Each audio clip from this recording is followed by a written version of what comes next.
I am a 36 years old female, and I have always been into jewelry.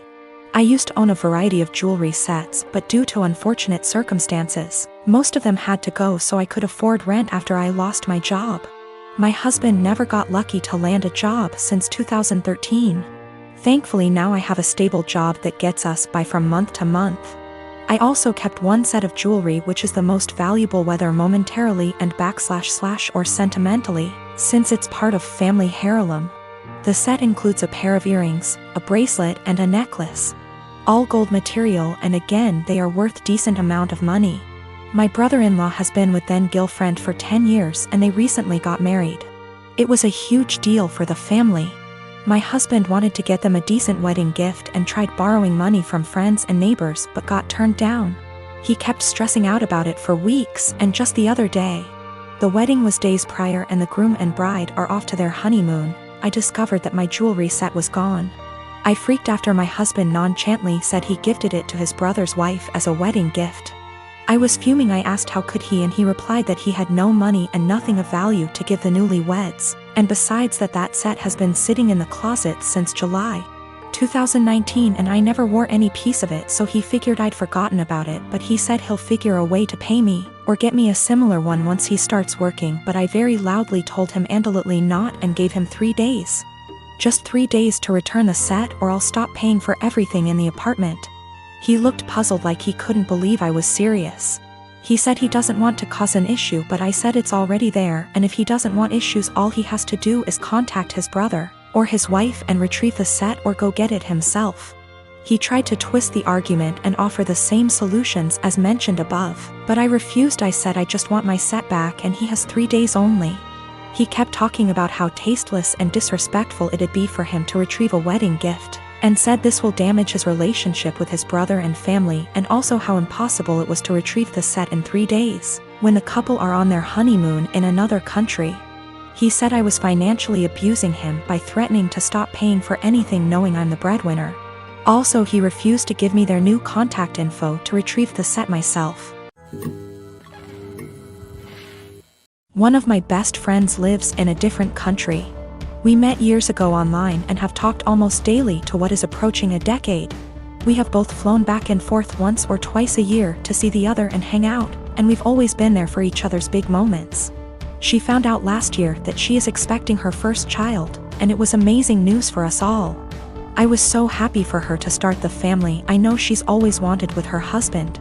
She came to visit a few months into her pregnancy and asked me to be the baby's godmother. I was over the moon. While we live an 8-hour plane ride from each other, I do have a job that gives me decent vacation allowance and deals with certain airlines that makes visiting manageable.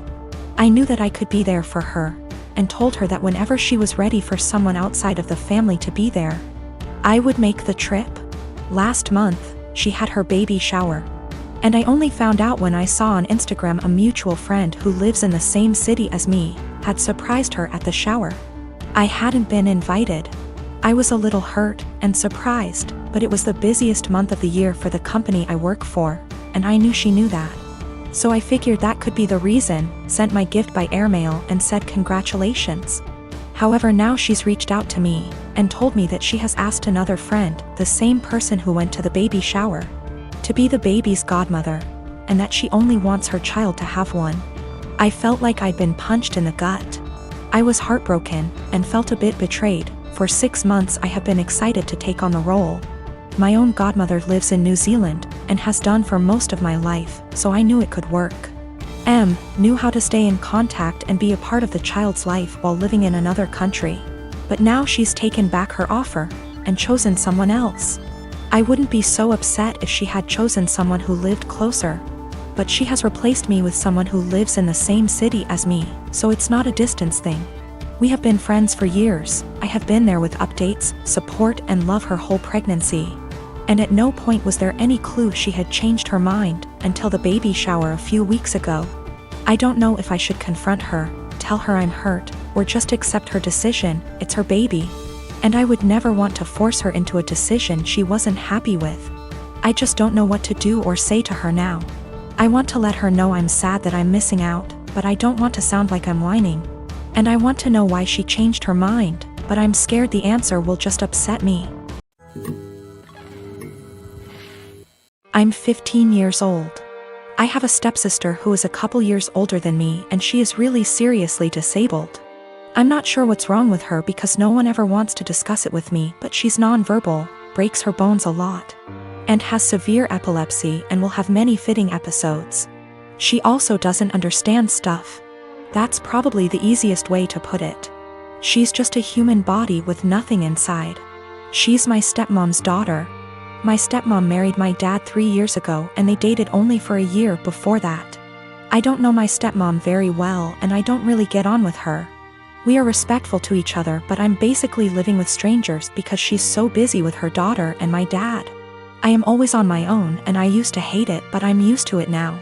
Ever since they moved in to live with us, life changed drastically for me because all the care now revolves around my stepsister. That's fine, I get it. But both my stepmom and my dad ask me to do things for my stepsister that I don't want to do and I resent doing. Stuff like staying home when I want to go to the mall with my friends. They're disappointed that I don't get her anything for her birthday with my very limited funds, etc. My own mom passed away when I was small, so I can't go and stay anywhere else, and all in all I'm just a lot more angry than I used to be, because they seem really disappointed whenever I say I don't want to do anything for her. Even stuff like feeding her, like, I don't want to sit there feeding her banana pudding and wiping her drool. I didn't ask for this. Anyway, she recently fell a few days ago and had a seizure for 8 minutes. She was taken to hospital and the doctors want to keep her in and look after her. I don't want to go and visit her.